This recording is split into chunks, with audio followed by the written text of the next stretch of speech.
Alright guys, so we've just got to the race now, half an hour drive, so nice and close. It's like a 3-kilometer circuit, a little rise, not too technical this time, and it's about 2.5 hours, so like 100k long. I haven't really introduced you guys to the other guys on our team. This is Harry, and Harry for quite a while now, and this is Guy, who's also on the team, and we're all staying in the same house. So yeah, we're just going to go sign on now, and I'll see you in a bit. So just made a couple of bidons of beta fuel, because it's just the easiest way. You know, you've got what, is it 80 grams I think? Yep, 84 grams of carbs just in the bidons. So I could get away without having any gels for the whole race just with these two. I'll probably have a couple gels just to make sure. You know, I guess the target to build up to is being able to absorb 120 grams an hour. I know some people have got up to that, so obviously it's not important today, but for the really long races and the stage races, that's when being able to absorb that amount is really helpful. So it's good to practice trying to absorb as much as possible. So yeah, I've got both my beta fuels, got my pasta on the go, just about coming up to 3 hours before the race. We're going to leave just after, and yeah, just gonna have some pasta and sauce. Yeah, the most simple carbs. So we've got all the kit on, numbers pinned, and bottles on the bike. We're just getting ready. Guy, what's the plan? What are you saying? Plan game. Follow moves, I think. Try and get in the break.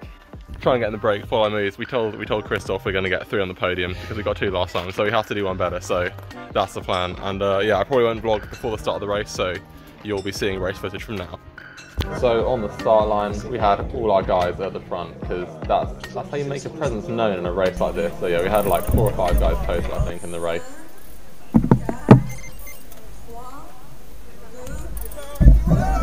Where we go, I screwed up my clipping end, so that's fun. But obviously in a road race, it's not the biggest deal in the world.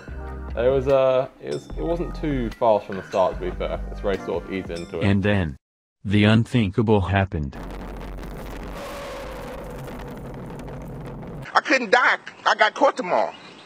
So I'm just a little shook up. That's all that is. A little touch of wheels. This guy absolutely exploded in front of me.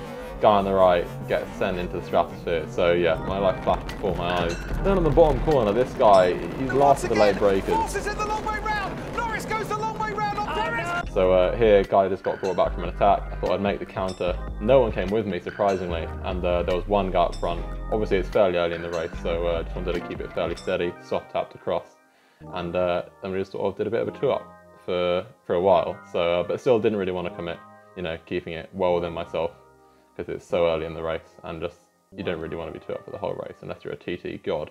Anyway, a few Ks later, 4 guys bridged across to make a fairly promising group of 6. Here, I saw someone start sprinting out the corner of my eye. I heard the commentator shouting, so I assumed it was a preem. I had no idea.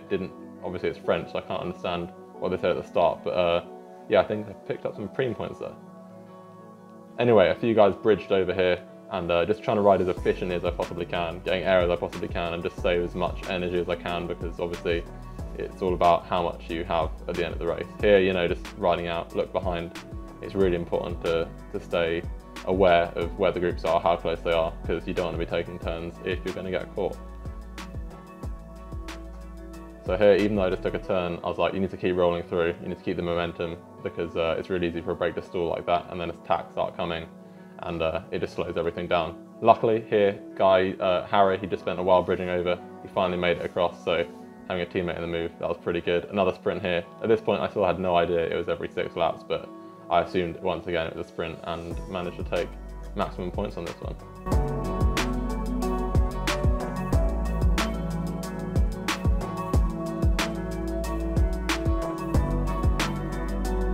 Here, just riding through here, a little rise here, just trying to be as efficient as possible. I saw an attack from one of these giant guys. Remember that blue and white jersey? There's quite a few of them in the moves, so yeah, just followed those guys. Couldn't really let them get away because they did have numbers in the front group.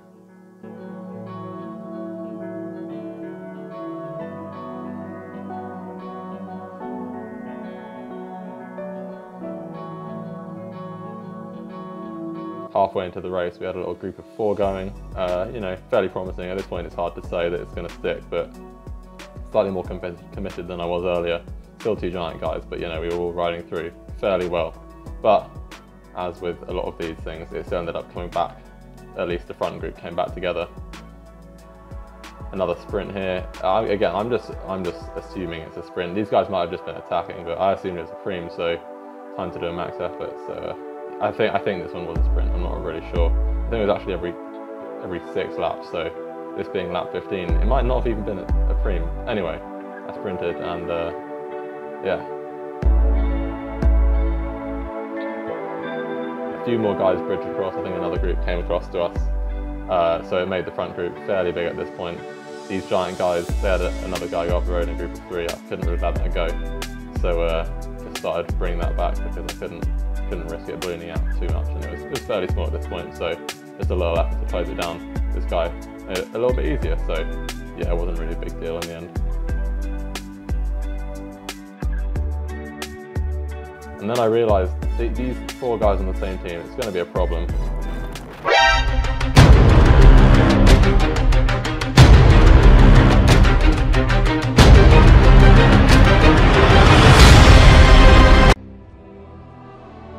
Master Skywalker, there are too many of them. What are we going to do?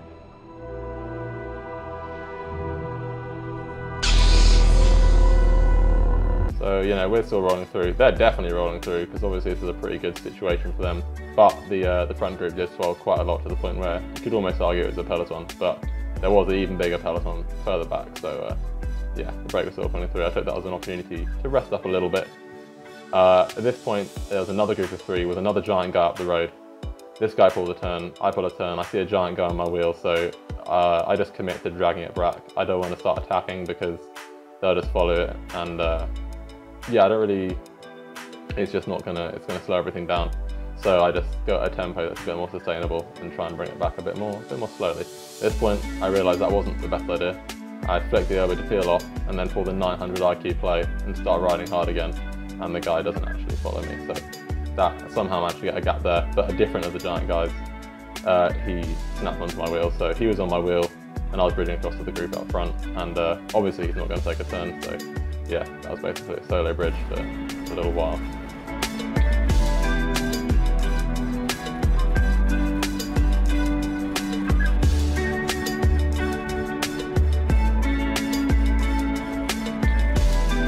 Obviously when we got there, he was more than happy to start pulling turns considering he had 2 out of the 5 guys, so he rolled straight past, and we carried on working pretty well together for a while.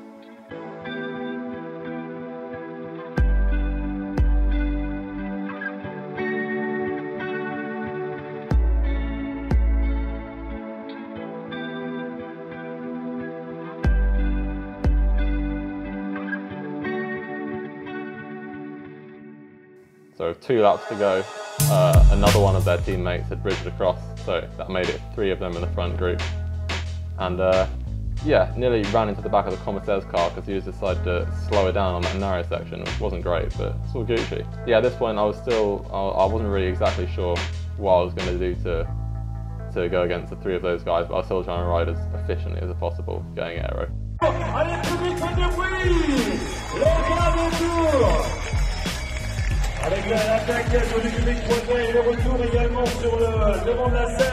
At this point, thankfully, my teammate Guy, he'd also bridged across now, so I had one other teammate, 2v3, that's a bit more manageable. So he started pulling out on front and keeping the gap to the guys behind, and also helping to keep it together. So coming around the second last corner, one of the giant guys attacks. Obviously instinctively I had to react to that and snap onto the wheel. At this point you can't actually see, but there's another guy from the 3rd team, he's on my wheel, and he decides he's not going to pull any turns at all, so it's just me and this giant guy pulling turns through here.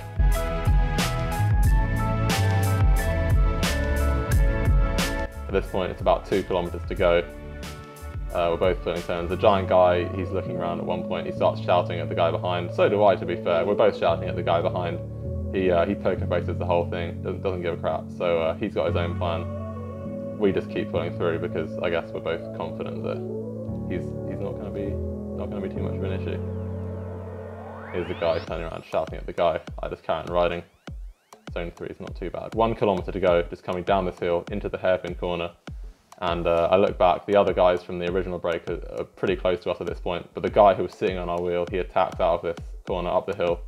Again, I snap onto his wheel because yeah, it's just one of those things, you have to do it, you have to react instantly, otherwise that could be gone, and he was looking pretty fast, so snapped onto his wheel.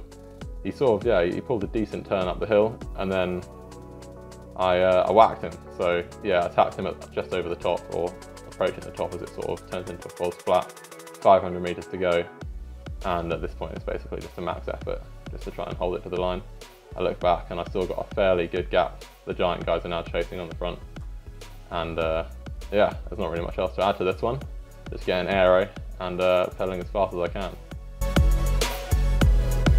Reed Walters ou Harry Johnson, nous allons avoir confirmation avec Reed Walters, me semble-t-il, le meilleur animateur. Il s'impose de fort belle manière. Victoire anglaise, Reed Walters, qui fait ses campagnes avec la manière. Meilleur animateur, vainqueur, deuxième place, on applaudit le doublé, le triplé, le quadruplé de Lucie Pilochine, heureux avec Harry Johnson.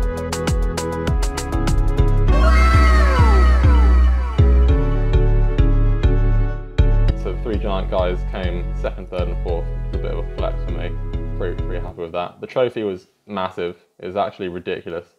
It's the biggest trophy I've ever seen, and yeah, I'm pretty happy to win that. Also won the points jersey competition, which again, I didn't realise existed, but I got another trophy for that, so that was pretty cool. And yeah, all in all, probably my best race ever, so yeah. Anyway, that's going to be the end of the video. I hope you enjoyed, and thanks for watching.